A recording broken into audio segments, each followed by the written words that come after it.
চেতনার শুভ আগমনে, নব চেতনার শুভ আগমনে মুছে যাক। প্রিয় শ্রোতা বন্ধু, প্রভু যীশু খ্রিস্টের নামে স্বাগত জানাই।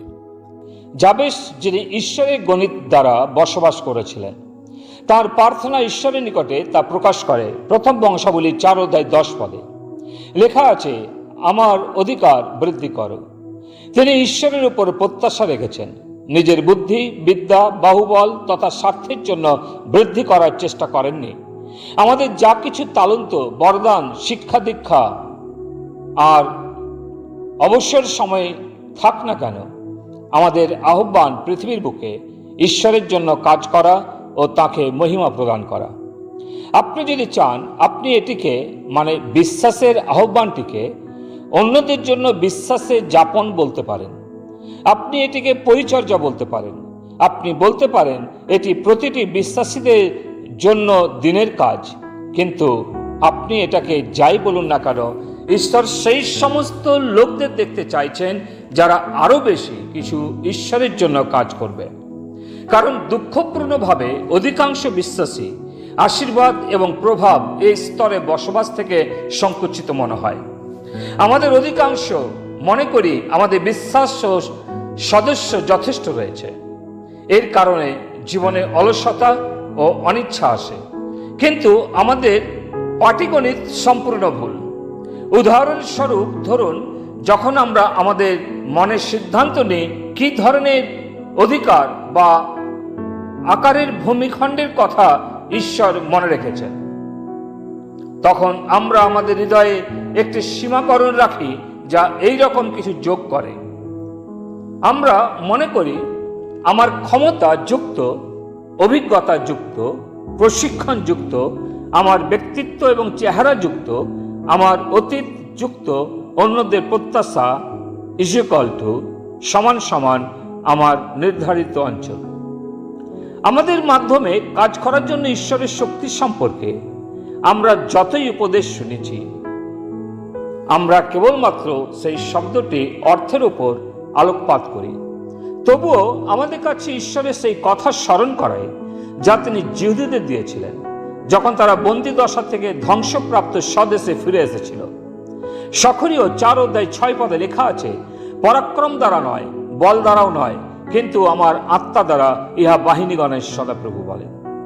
আমাদের ঈশ্বর সাধারণ মানুষের মাধ্যমে কাজ করার ক্ষেত্রে বিশেষত্ব, যারা একজন অতি সাধারণ ঈশ্বরে বিশ্বাস করেন যিনি তাদের মাধ্যমে তার কাজ করবেন। তিনি কি আমন্ত্রণের অপেক্ষা করছেন? এর অর্থ হচ্ছে ঈশ্বরের গণিত এই রকম, আমার ইচ্ছা শক্তি ও দুর্বলতা যুক্ত ঈশ্বরের ইচ্ছা এবং অলৌকিক ক্ষমতা হচ্ছে আমার প্রসারিত জায়গা বা অধিকার।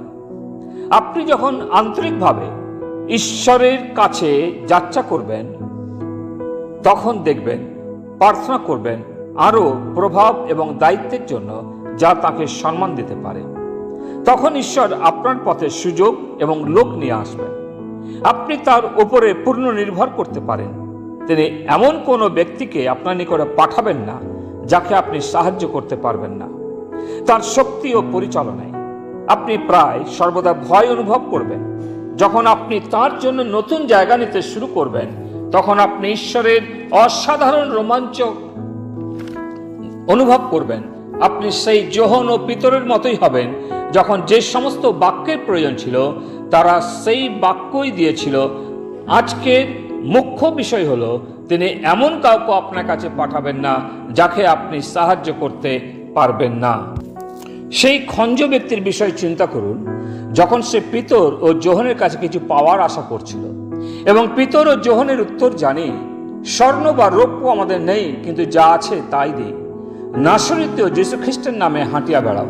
প্রিয়, সেই দণ্ডে ওই খঞ্জ ভিক্ষুক লম্ফ দিয়ে দাঁড়ালো এবং হাঁটতে শুরু করলো।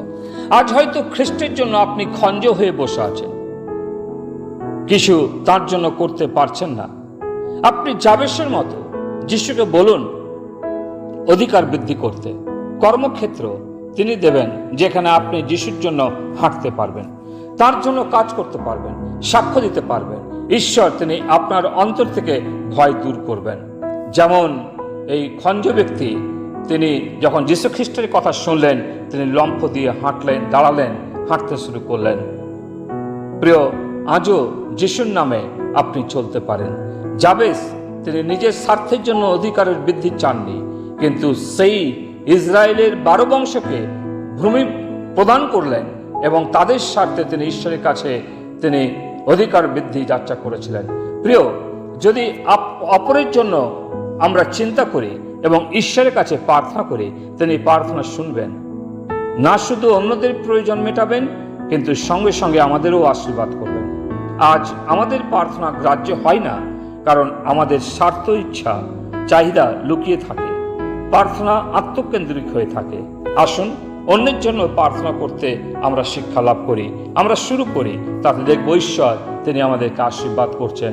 যেমন তিনি যাকবকে আশীর্বাদ করেছিলেন, যেমন তিনি যোসেফকে আশীর্বাদ করলেন, যেমন তিনি যাবেশকেও আশীর্বাদ করলেন। ঈশ্বর তিনি তার বাক্যে আমাদের প্রত্যেককে আশীর্বাদ করুন। পিতা ঈশ্বর, তোমাকে ধন্যবাদ দিই যে তুমি যাবেশের যাচিত বিষয় তুমি তাকে দান করলে, তার অধিকার বৃদ্ধি করলে, যেন প্রভু সে তোমার উদ্দেশ্যে কাজ করে। প্রভু তার 12 বংশের মধ্যে তিনি কাজ করলেন, তোমার সাক্ষ্যকে রাখলেন। ধন্যবাদ দিই প্রভু, আজও তুমি আমাদের সাহায্য করো যেন তোমার লোকদের মাঝে তোমার সাক্ষ্যকে আমরা তুলে ধরি। প্রার্থনা মুক্তিদাতা প্রভু যিশু নামে চাই, আমেন।